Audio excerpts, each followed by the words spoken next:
have to really escalate the noise we make so that we'll be heard.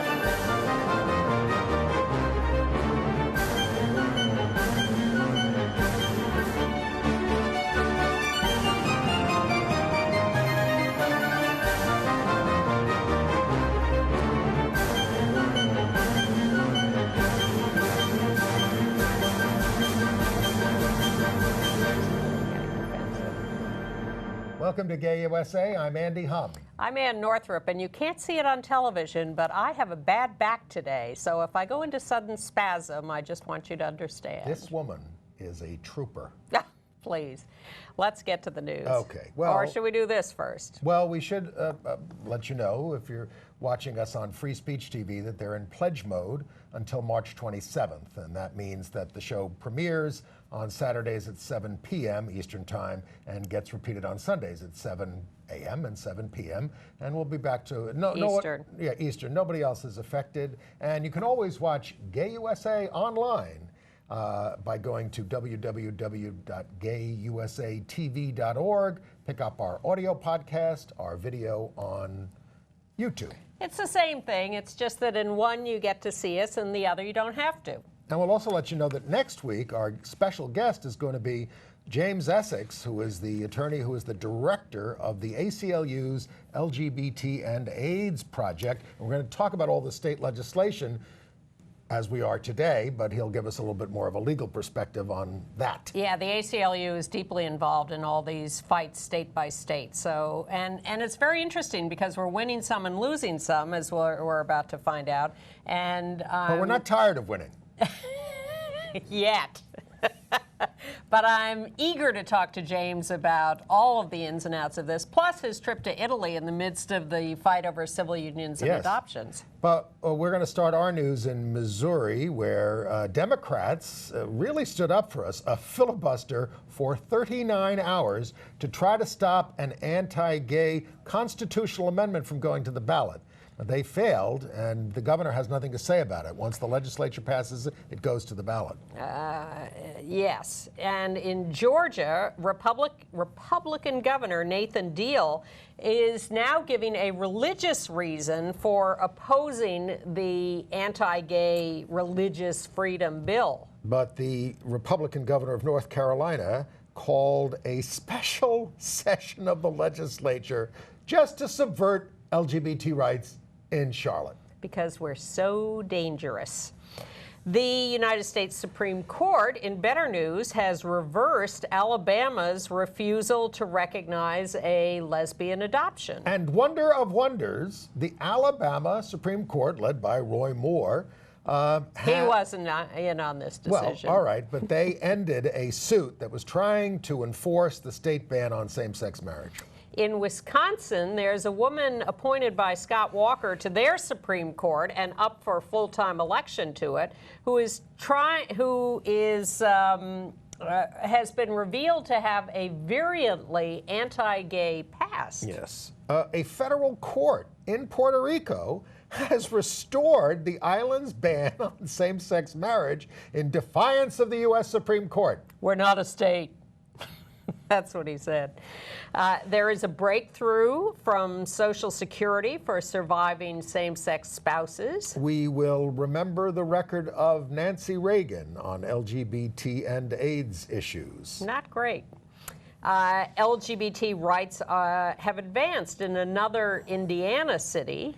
Caitlyn Jenner jumped the shark this week and came out for Ted Cruz. I don't know that we were shocked by that, but the intensity of her support. We knew she was a Republican.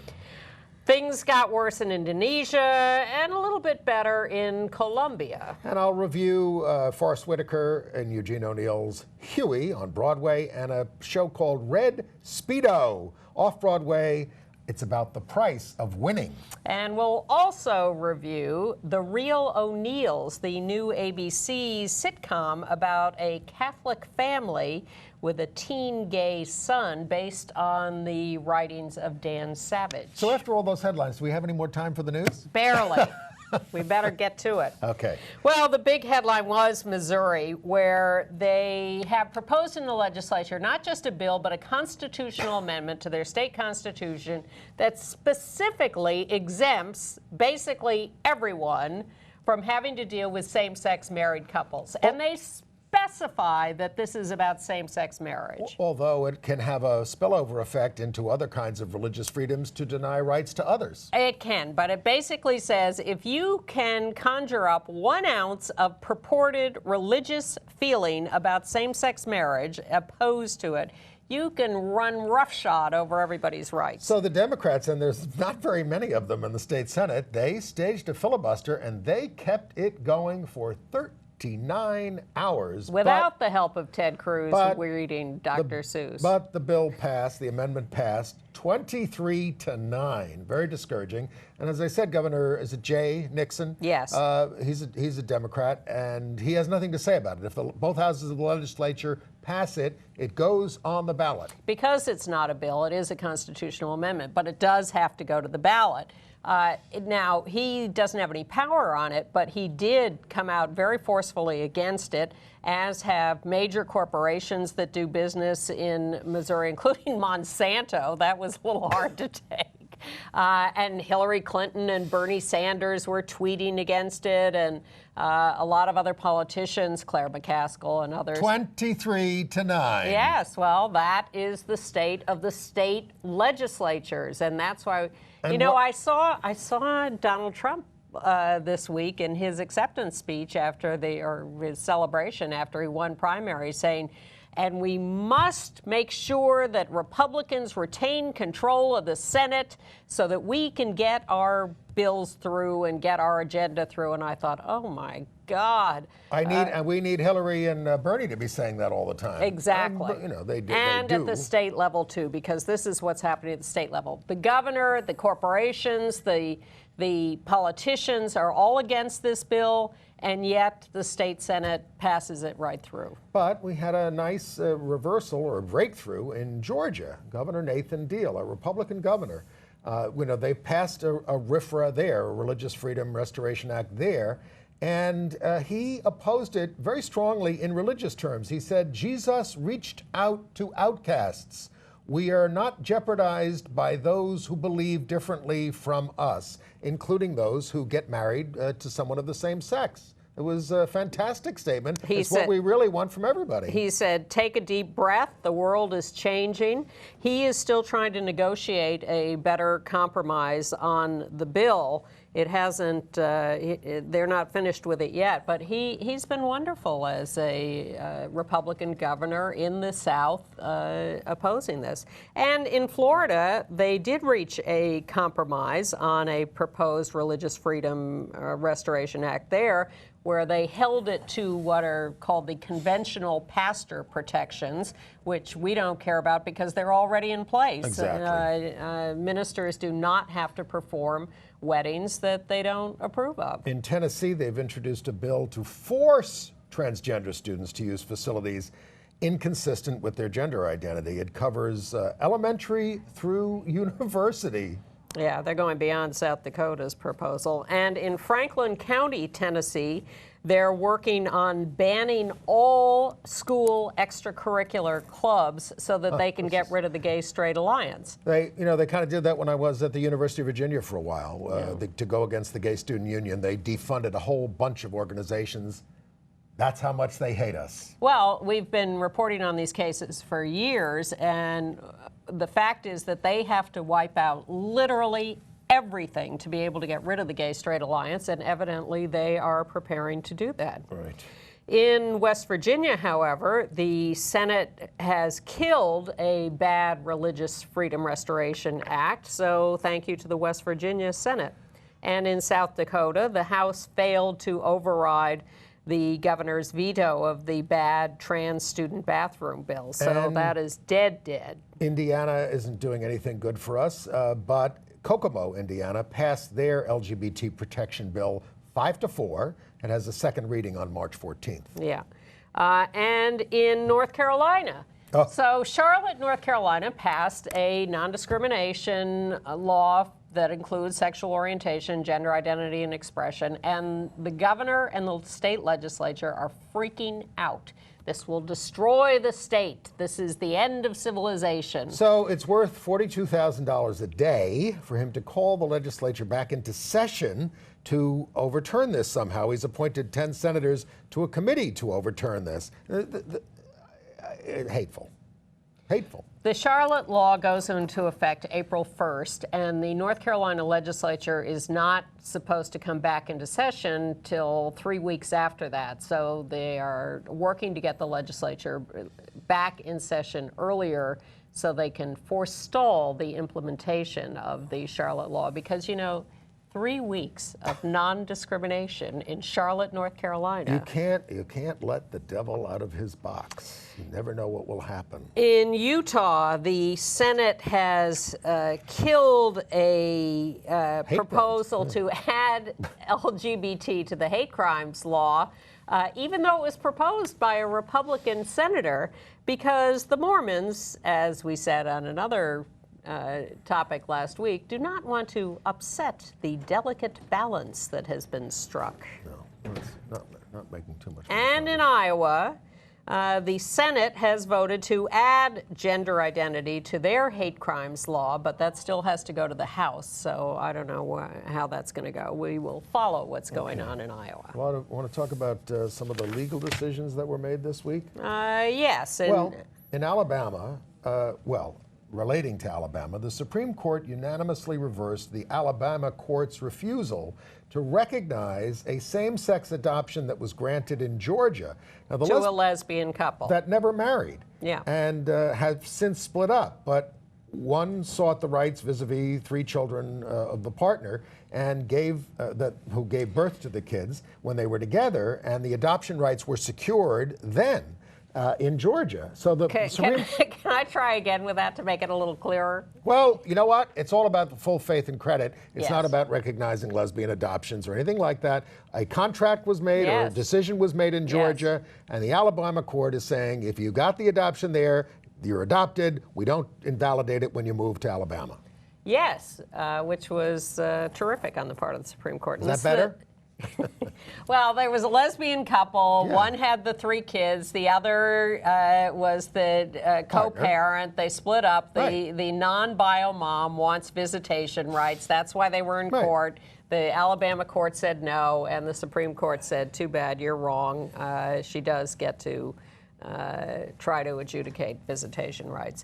And also from Alabama, the Supreme Court there, without going to the feds, rejected a right-wing challenge to same-sex marriage. In one sentence, they just said, forget it. We're not even hearing this suit. Yeah. In Kentucky, the Supreme Court unanimously held that a lesbian co-parent has the right to intervene in an adoption proceeding initiated by the ex-partner's new husband. This is reversing the Court of Appeals there, and Lambda Legal is involved in that case. There's also a representative in Kentucky who has proposed that we call it matrimony instead of marriage, and only opposite-sex couples would be allowed to have matrimony and get benefits adhering thereto. These people are really upset, and they are twisting themselves into pretzels to try to avoid dealing with us. But here's a nice decision. The federal government has approved the first same-sex marriage in an immigration detention center. Tom Swan and the detained Guillermo Hernandez are set for a March 14th wedding. They were engaged before they were arrested. This is out in California. Well, Guillermo's the one who's been arrested. He's undocumented, and so he's in the detention center, and so the feds will allow them to marry. Right. And here's another surprising story, which I predict will have other consequences. In Michigan, the Catholic Conference has announced that they will supply health care insurance for their employees, legally domiciled adults over 18. This could be a sibling. This could be an adult child. It could be anybody. But it can be a same-sex partner. Now, we just don't want to know about it. Don't ask, don't tell. Well, this is what the Catholic Church in San Francisco did years and years ago. To keep their contracts. Exactly. But here's my question. So the Catholic Conference in Michigan says, all right, we will supply health care insurance to any adult living with you of whatever relationship. Aha, you're a homosexual, you're out. Exactly. When you then show up Just for work. don't tell us who it is. When you show up for work and they figure out that you're a homosexual with a partner, Who then is that? Who is that person? Yeah, exactly. You could say none of your business. Yeah.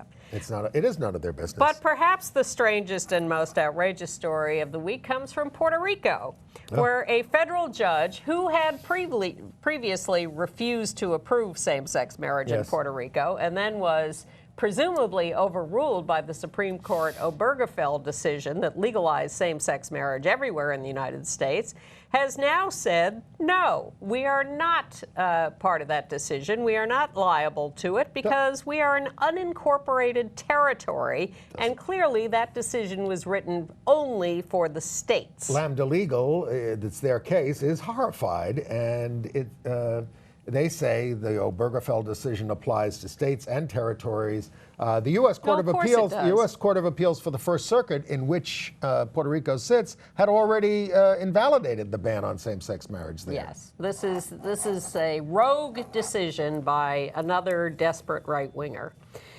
But in Texas, Lambda's been very busy. They resolved the case versus the Social Security Administration on behalf of Kathy Murphy, a widow denied spousal benefits after the death of her wife. The Social Security Administration has also updated its instructions to staff. Her wife, Sarah, died in 2012 when Texas wouldn't recognize the marriage, but the guidance is now based on the date of the marriage, not where you lived. Right. Very, very helpful. You may want to look into this. If you were legally married before the Obergefell decision, you were legally married in a state that did recognize it then, even if you moved to a state that didn't recognize it before the Obergefell decision, you can get the appropriate Social Security benefits. Now, evidently, they still have some tinkering with the regulations to do, but Lambda... And they're going to train the staff at the SSA. Yes, more on staff training later.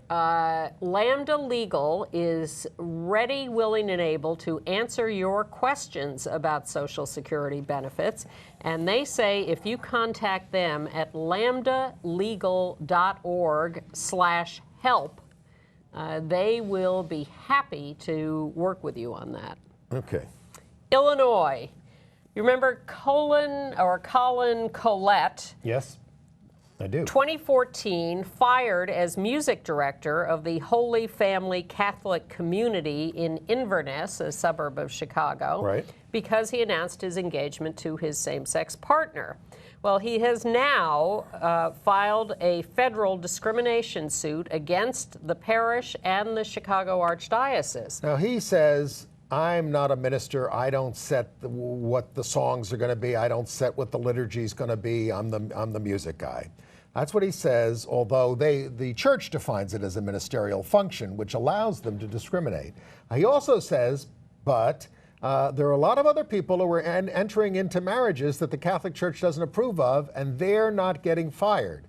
I ran all this by Art Leonard, Legal Eagle, Gay Legal Eagle. He says he ain't going to win. Well, I would tend to agree with that, and certainly Art is the expert, but you may remember a few months ago we had the Fontbonne Academy in Milton, Massachusetts case where the food director won his case about being entitled to not be fired by the Catholic school because he married a same-sex partner. So I thought that was a great landmark decision, and I'm curious as to how these things are going to play out. These are songs of praise to God, not food. Well, I mean, that's what they're trying to say. Yes, so we'll see what the courts have to say about that. All right, back to other news. Well, should we do political news, or we can do that. Sure, let's do politics. The Republican candidates spent the week affirming their opposition to same-sex marriage and saying it rightly belongs to the states. We're past that argument.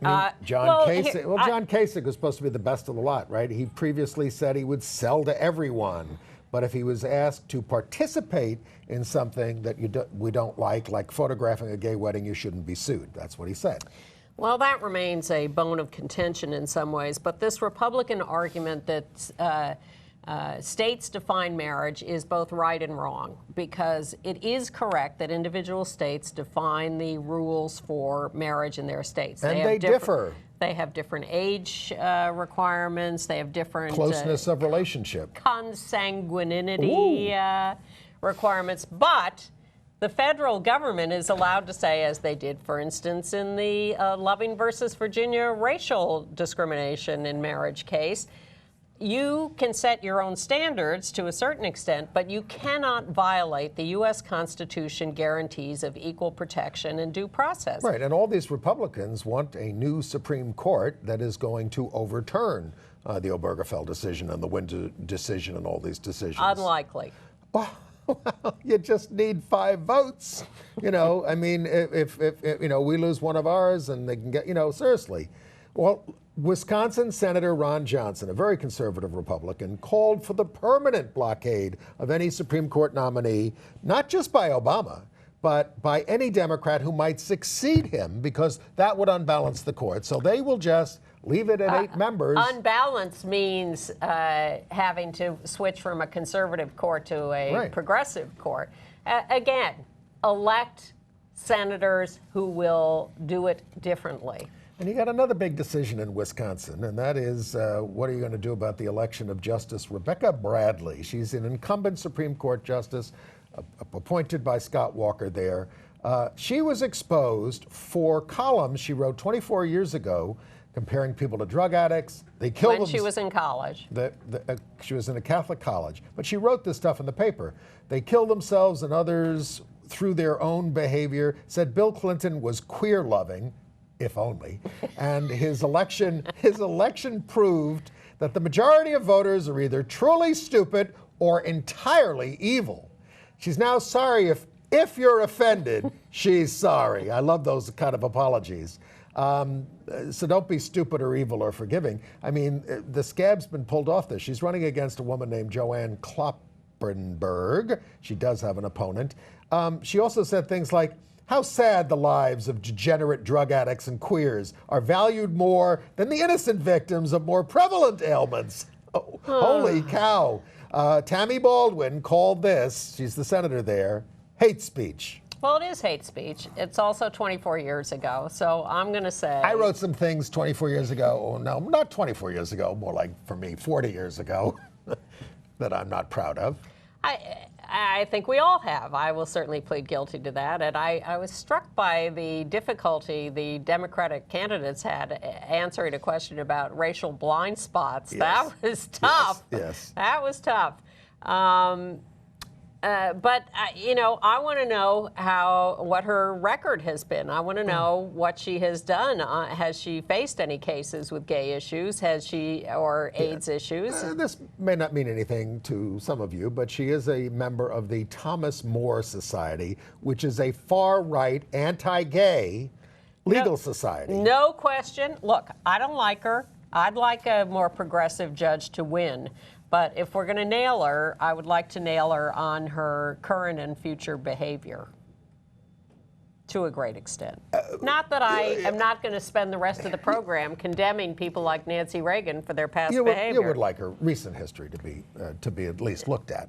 So we can. Absolutely, I would like her recent history scrutinized. Okay. I'd also like to have Donald Trump's statements about he could have made Romney drop to his knees in exchange for his endorsement 4 years ago. In exchange for his large penis, I assume. Evidently.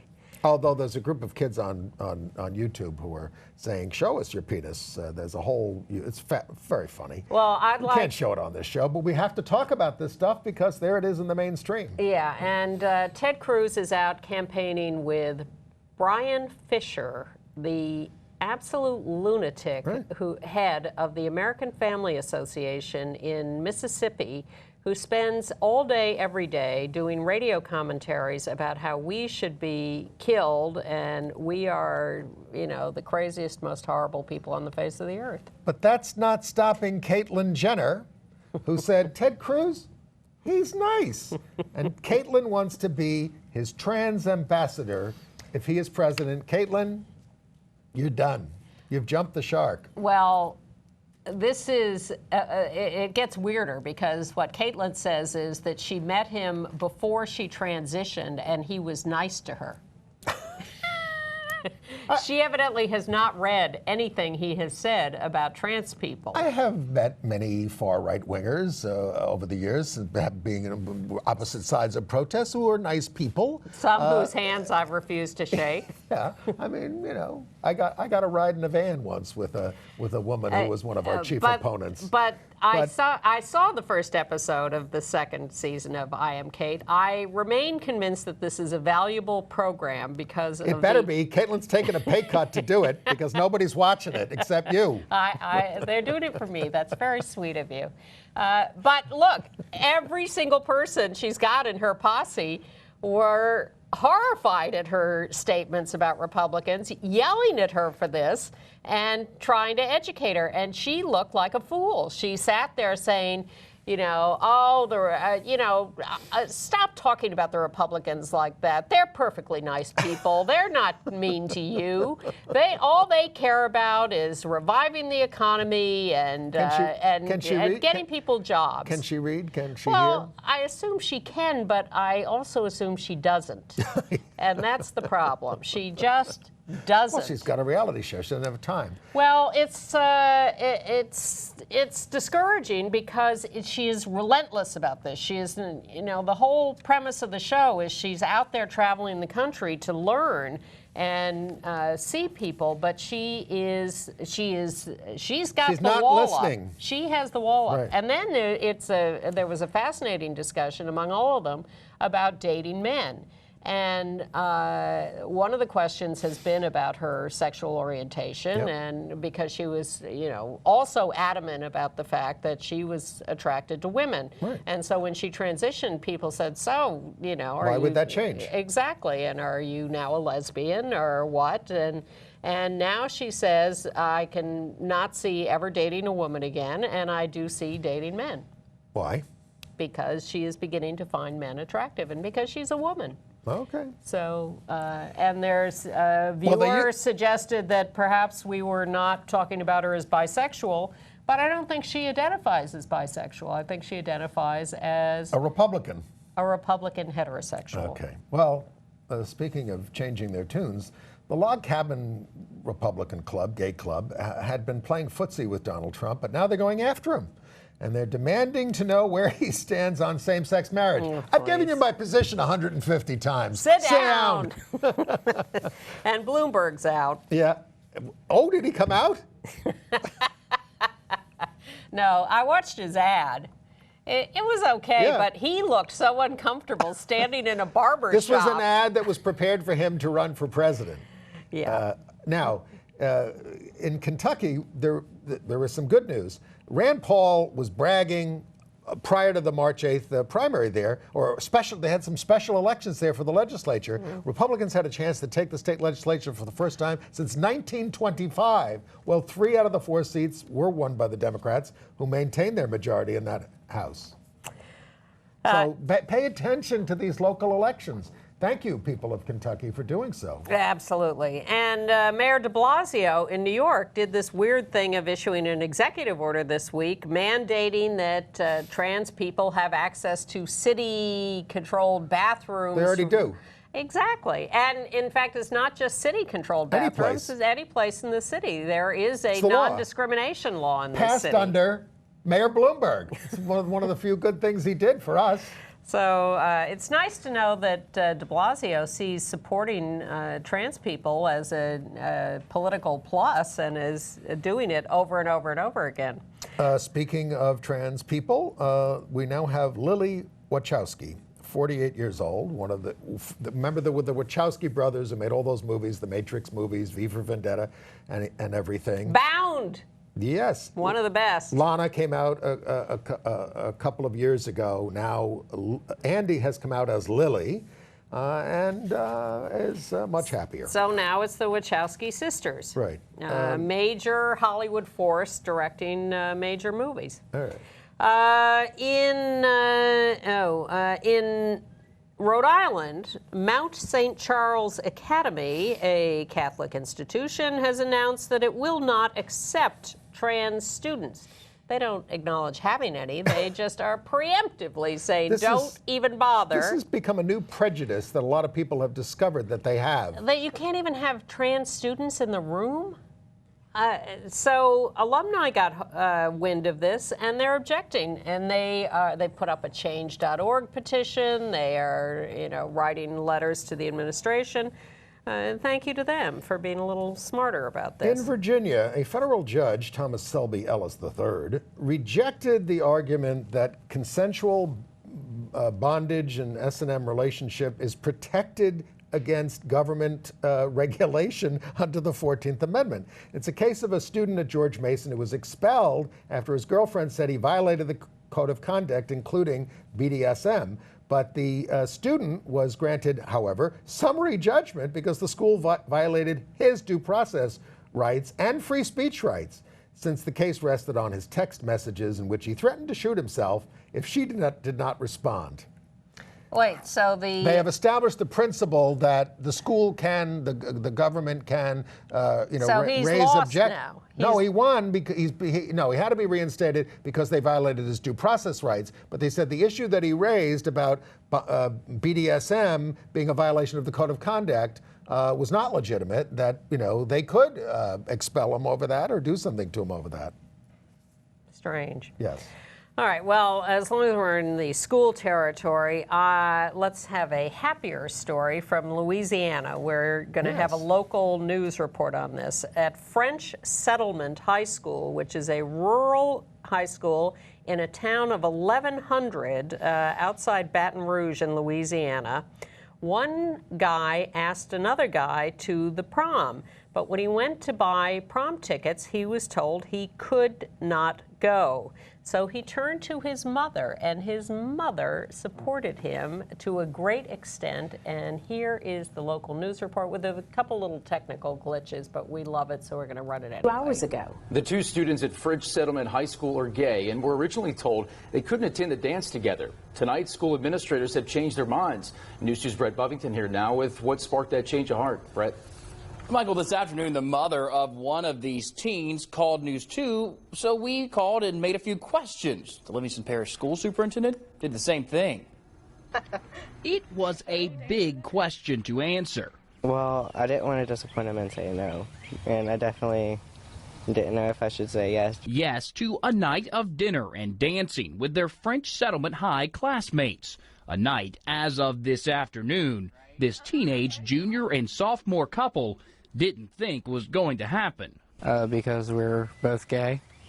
At lunch today, Raymond Touye went to get his tickets to tomorrow's prom. His party plans promptly halted, he says, by school's assistant principal.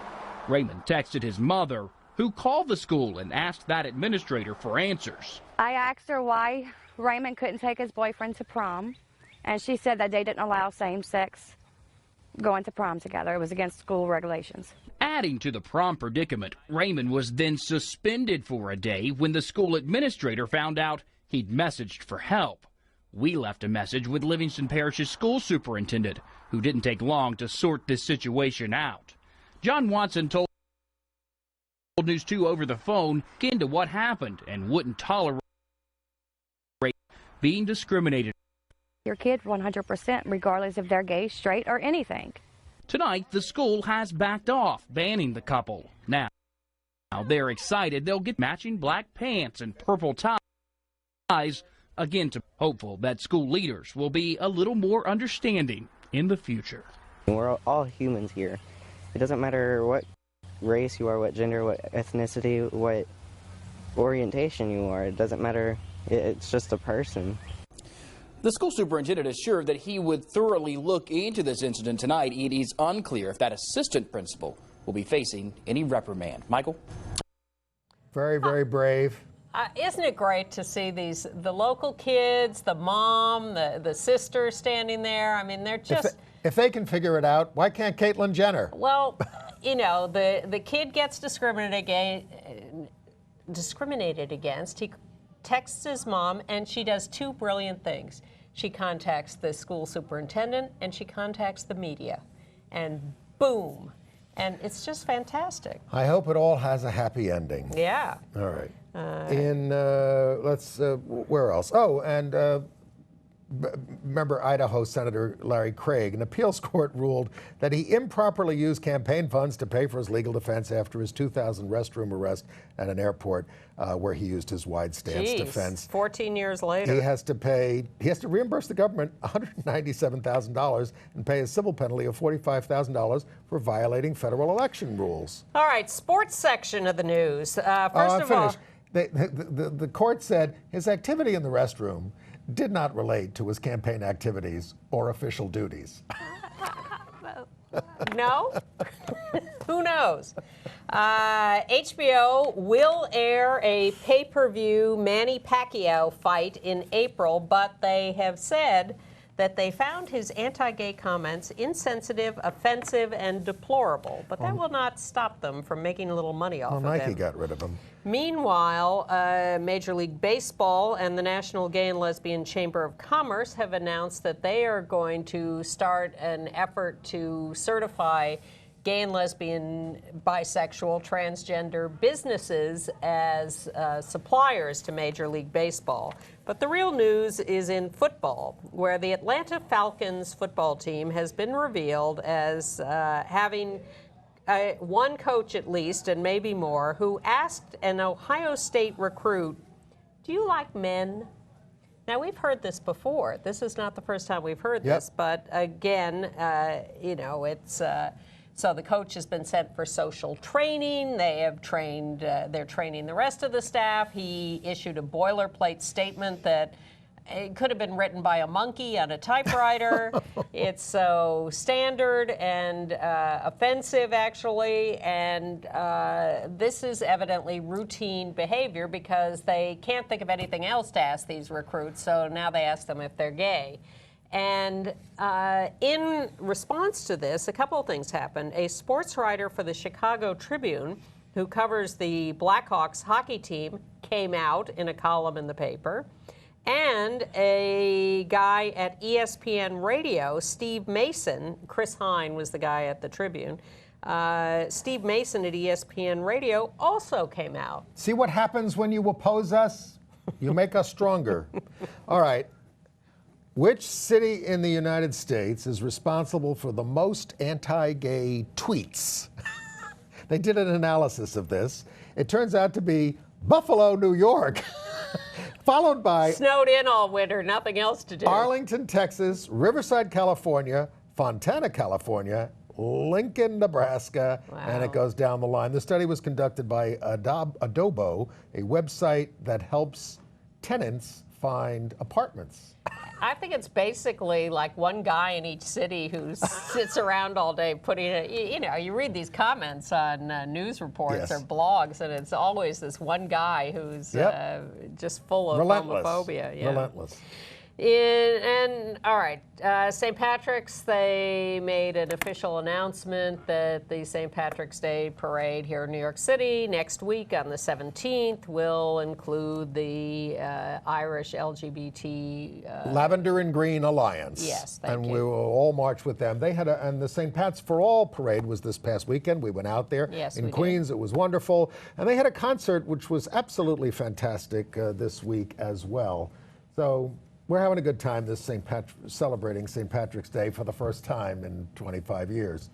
All right, some violence stories, I think. In Bakersfield, California, Jasmine Sierra, a trans woman, is now officially the 5th trans person reported murdered this year. In Walker County, Alabama, did we tell them about bisexual Nicholas Hawkins, who was brutally murdered on February 13th? Yes. Well, 6 people were arrested, but the sheriff at first said it wasn't a hate crime. Now he says, well, I don't know if it was.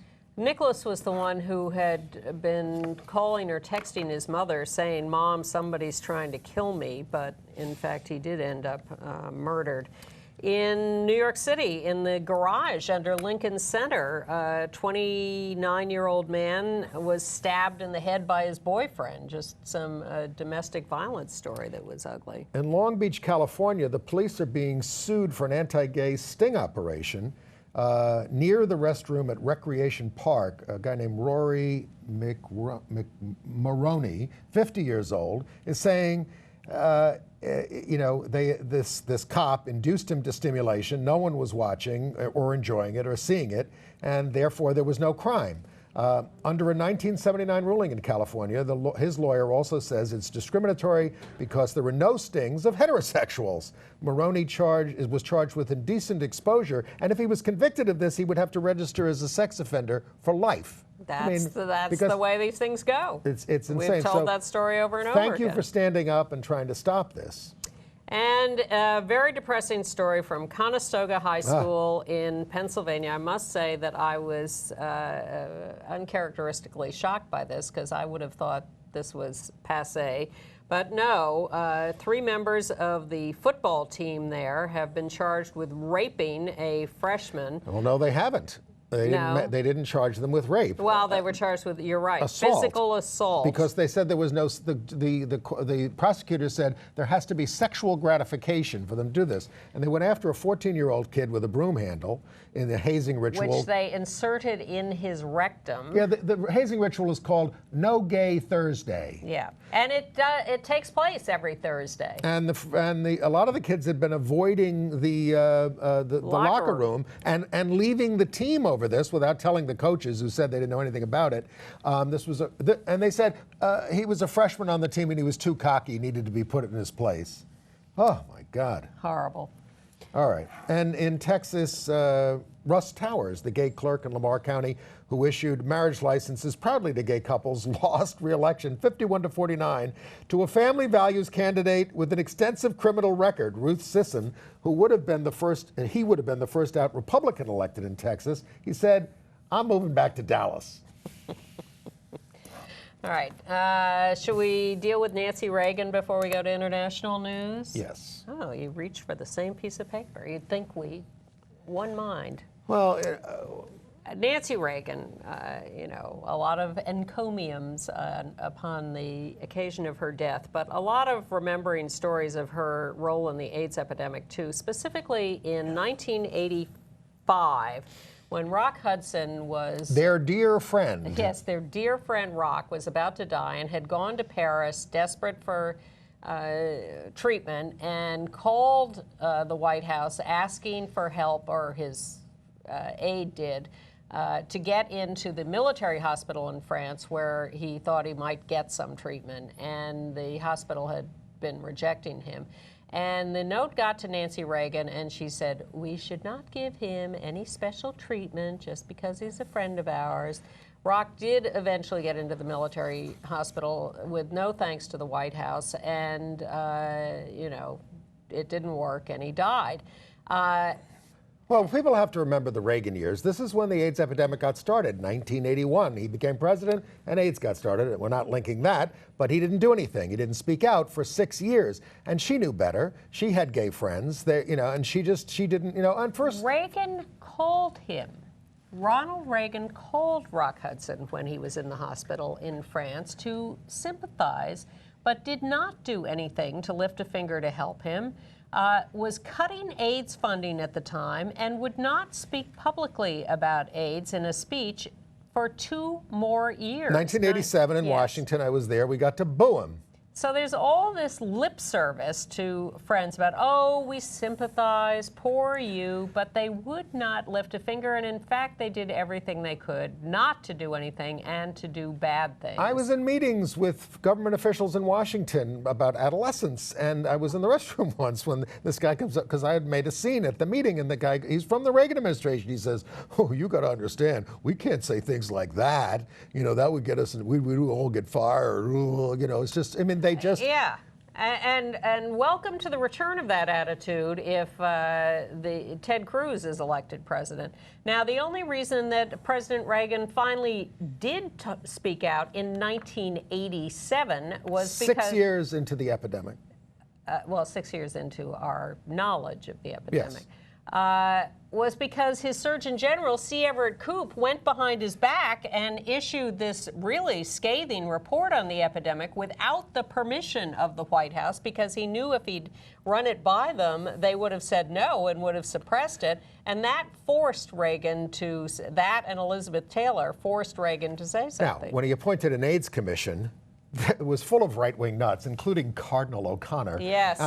But Nancy did, well, you can say, one good thing. She said, Ronnie, you got to have a gay on this commission. So they got Dr. Frank Lilly, who was on the board of GMHC from the Bronx, who was a geneticist, and they put him on the commission. He was a guest on this show.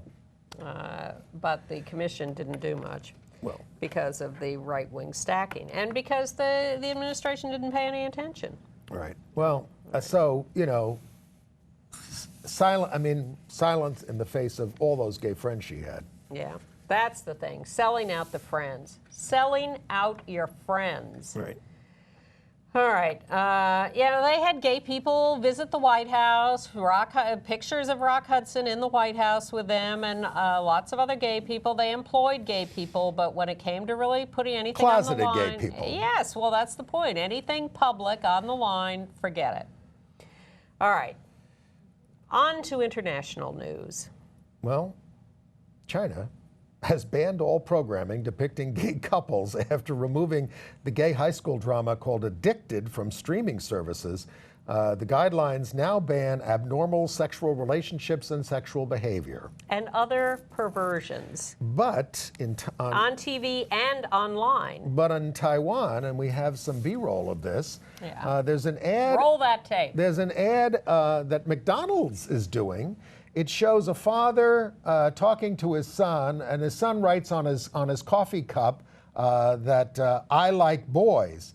And the father leaves the table like he's getting upset, but he goes to get a pen, and what he writes on the boy's cup is, I accept that you like boys. It's very moving to watch. It's about a minute and a half, and it is gone viral in Taiwan, and is very controversial because you can see him in there, the boy suffering until his father comes back and does this. It's prolonged. The right-wing religious factions in Taiwan are very upset. They're calling that for a this boycott. They say now, even if you just wanted to take a leak at a McDonald's, this is the quote from a religious group, you can't help but feel polluted. Odd. Oh, man. You know, we laugh because otherwise we would cry or get violent. We would cry. We'll put a link to this ad in our email this week. Yeah. And if you want to be on our email list, write to me, Andy@gayusatv.org. And Indonesia is continuing its crackdown.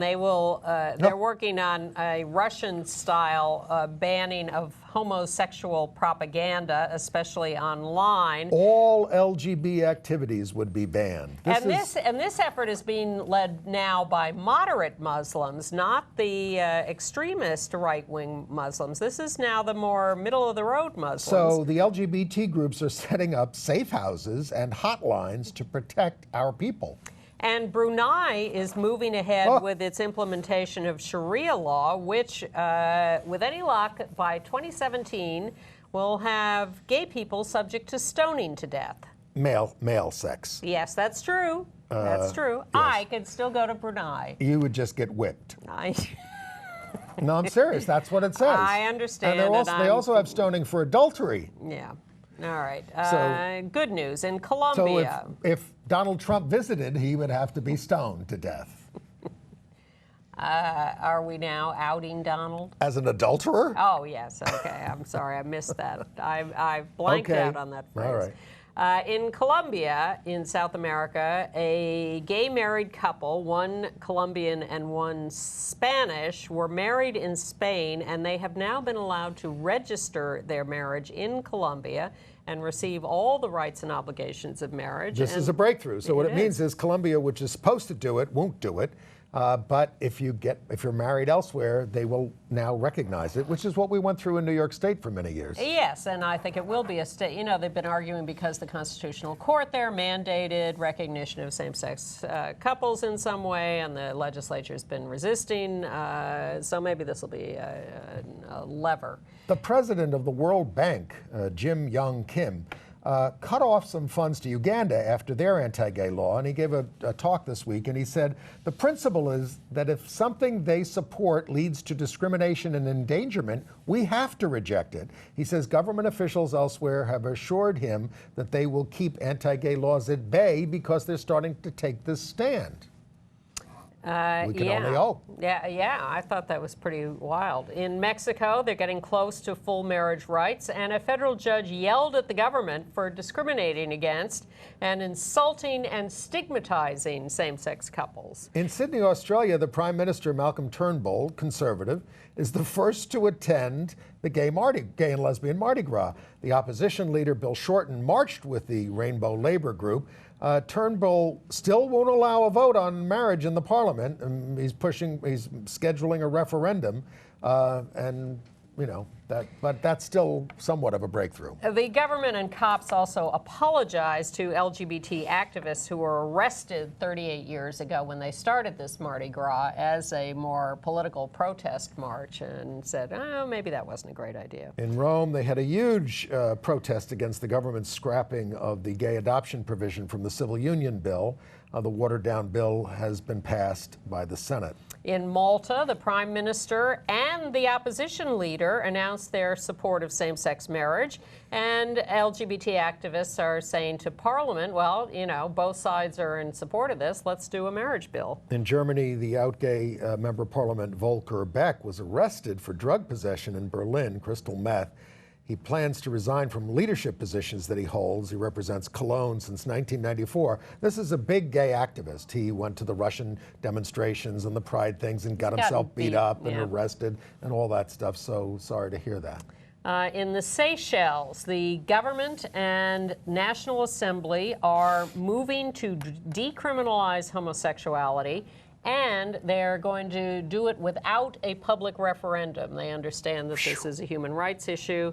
In Poland, anti-gays have been attacking and vandalizing, breaking into LGBT rights group offices. In Hungary, Hungary vetoed a European Union proposal on LGBT protections. And Georgia, the country of Georgia, is pushing for a constitutional ban on same-sex marriage. Maybe the governor of the Georgia state will talk to him over there, talk to them. AIDS news. All right. Several things. Well, Well, you talked about the origin of the epidemic, but a new DNA study of old blood samples shows that, as we've known for many years, that HIV came into the country a lot earlier than some people say. It came to New York City in 1970. Probably via Haiti or another Caribbean country. Yeah, we've known about Haiti. But what this does is it exonerates the stereotypical patient zero, the flight attendant Gaetan Dugas, who was targeted by Randy Shields in Schultz. Schultz and the band played on. Yes. That was sensationalization. Just a lazy story. Yeah. Truvada as PrEP. The University of North Carolina at Chapel Hill has a study that says women need it daily, men not necessarily. That it accumulates less in vaginal regions than in the rectum, and therefore, for vaginal intercourse, you need more Truvada. Interesting. Okay. And this whole story about uterus transplants, now they're talking about maybe trans women could have uterus transplants and give birth. And if you can do that, then couldn't all men have uterus transplants? What hath God wrought? Well, you know, Gloria Steinem used to say, when men can get pregnant, abortion will be a sacrament. Yes. But they'd have to work at it in this case. Entertainment news. Well, I watched The Real O'Neills with some hope. This is the new ABC sitcom about a Catholic family with a gay teen son, based on Dan Savage's work. Not very funny. But the Catholic League's Bill Donahue felt the need to spend tens of thousands of dollars on an ad in the Times condemning it, and Dan Savage's many digs against Catholicism. And he compared Dan Savage to David Duke. Get on with your reviews. We only have a couple of minutes. All right. I saw Forrest Whitaker in Huey, which is going to close at the end of the month, Eugene O'Neill's play. Very lugubrious, halting when it ought to be an engaging, dark yarn. I admire Whitaker's film work, but this is not a good vehicle for him. And I saw a play called Red Speedo at the New York Theater Workshop. It's a new play by Lucas Hnath, Hnath. It's a play about the price of winning. In sport and in life. It's also kind of a Cain and Abel story about two brothers on the edge of a real pool. All hands on deck are terrific in it, and it's very thought-provoking and unpredictable. Do we run the picture there? It's yes. of Zoe Winters yes. and Max Bro, who plays the swimmer. A viewer alerted me to something that's being written about online at MSN, at Tumblr, this dead lesbian syndrome that frequently on TV series they'll have lesbian characters, but just as frequently they kill them off. Lesbians are a vulnerable species on TV. It was a cliche in all the early dramas about gays. I mean, Lillian Hellman. Yes. The Federation of Gay Games has ended its effort to unite with Gay and Lesbian International Sport Association. They were running competing international competitions. The Federation of Gay Games will go it alone. Its next Gay Games is in Paris in August of 2018. They said it was too expensive to try to unite, but they have a cordial relationship. And May 14th, 2 p.m., La Mama in New York City, the Holly Woodlawn Memorial. Oh, yes. I will be out of town, damn it. All right, so that's it. Next week, James Essex of the ACLU, who is running a lot of the operations in the states over these RFRA bills and non-discrimination bills. Religious Freedom Acts. I really want to hear from him. Some of these things are passing. And is there a way to overturn them through the courts? Are they legal or are they not? It was clear to us that the Defense of Marriage Act was illegal, unconstitutional. Yes, that took 17 years. Well, that's the magic number. It took 17 years to overturn the Hardwick decision, too. That is the magic. Well, it's all part of the backlash. It's part of the retrenchment that's going on out there. It's part of the fear that's in the land. Yes. That is driving this year's election. Really, we're not out to hurt anyone or ruin your life. Some people find their lives are improved by relationships with us. Yes. But we will talk to James Essex. We've got a lot to talk to him about, good and bad. And as I said at the top of the show, he was in Italy in the midst of the civil unions battle, so we'll get an update from him on that. And again, if you want to be on our mailing list, write to Andy at gayusatv.org. And you can get our weekly show rundown to remind you to watch the show and give you the headlines of what's on. You can always see us at www.gayusatv.org anytime. See you next week with James Essex. Bye-bye. And listen to our podcast, right, Bill?